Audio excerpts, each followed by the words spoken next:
The state government has lost yet another MP.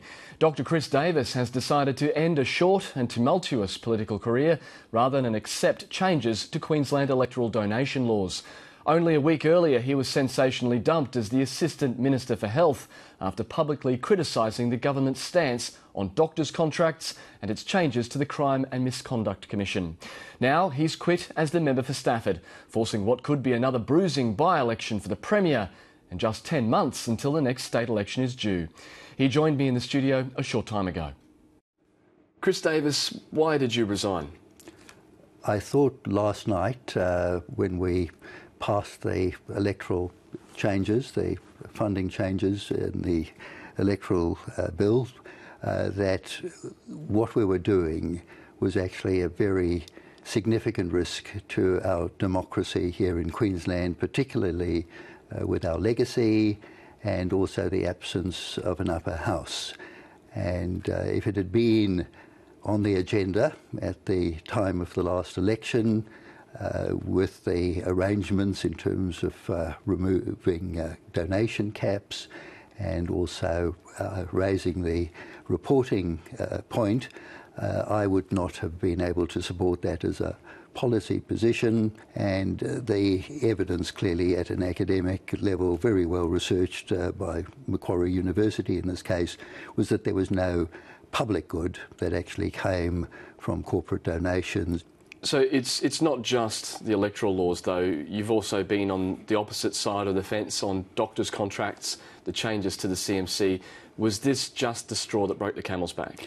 Well, it very much was so, but it was also the fact that despite a indication that there would be great tolerance, of being able to prosecute an argument like that, and I felt particularly encouraged by making the point when you have got people like Premier Beard in New South Wales and a lot of eminent politicians who've expressed concerns about this. So, I would have hoped that there was actually much more tolerance of that view. And the Premier said when he sacked you as Assistant Health Minister that you're released. Indeed, you have far more scope. So I'd really done my homework. I'd given the whole matter extremely careful consideration. I had spoken with the Attorney General. He and I had had a significant discussion in the House. That's funny because the Premier in his press conference today said that you were offered a briefing on the electoral bill and he didn't even make the briefing, and the Attorney General staff were ready to do so in the last day or two to give you that briefing, but you didn't turn up. Well, again, because I'd spoken with the Attorney General and we had actually discussed the fundamental basis of my concern rather than the details about some of the variations as to where public funding kicked in and so on. So, these were issues of philosophy and particularly, as I say, when I'd looked at the research, there was no other similar research, and I'd made up my mind. And it wasn't that it was a huge issue. I'd stated my point, I hope to the best of my ability in Hansard there, but it was actually the ability to then follow through and vote. And it was made clear to me that despite the encouragement to say what I needed to say and vote accordingly, do you want to stay a member of the LNP? Sorry, can we back it up a little bit there? You were actually considering crossing the floor? Well, more than considering crossing the floor, I'd actually, during the dinner break, I'd spoken to one of the parliamentary clerks and actually had the process entirely there. I had all the paperwork ready to go, and when I actually followed due process, received this response. And so I thought... What response was that you received? Who did you approach? What did you say? And what was the response? In the interests of privacy, you'll just have to accept that that was the feedback I got. It was not a welcoming one. And so that is why I actually removed myself from the chamber to consider that.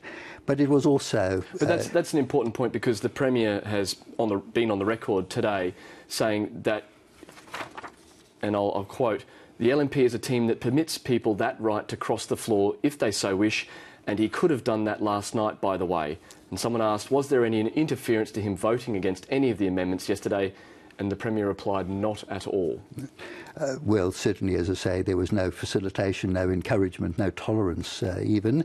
And also, after I'd given my speech, there was no, I guess, enthusiasm expressed by any of my LNP colleagues for the view, even though, as I say, I was quoting very eminent Conservative politicians in the process. So, to be clear, you felt that you would not have been allowed to cross the floor on this issue?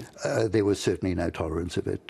There was very much advice to the contrary, and that put me in an intolerable position where essentially people were expecting me to at least follow through, because there'd been quite a lot of criticism of me earlier in the week for raising issues and then not actually following through on them.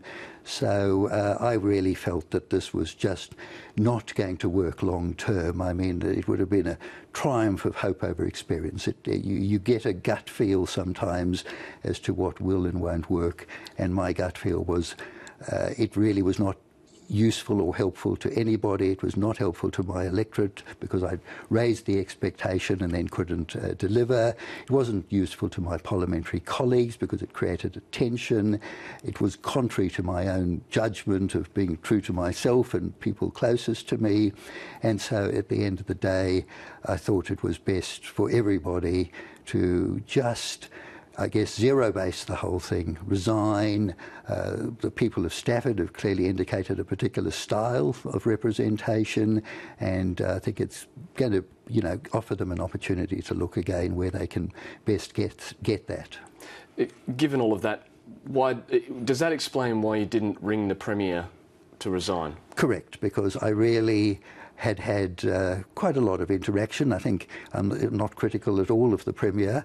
We all have very different management styles, and certainly what I'd been through would be something that I wouldn't do to anybody else, and I really felt that under those circumstances, and also, the opportunities for two-way communication as well. I think after the party room, there'd been no willingness to really engage in some of the points I'd tried to make there, and you get a gut feel sometimes in life that it's time to just move on and allow essentially a review of the process, and that meant me getting out of the way. Now, just quickly, will you run as an independent? I joined the LNP to really allow us to perform better as a society, looking at all the challenges in health and payroll issues and so on. So that was what I hoped to bring in to Parliament, and so to be there without a vehicle is really not something that I would want to do. All right, Chris Davis, thanks for being on 7:30 Queensland. Thank you, Matt.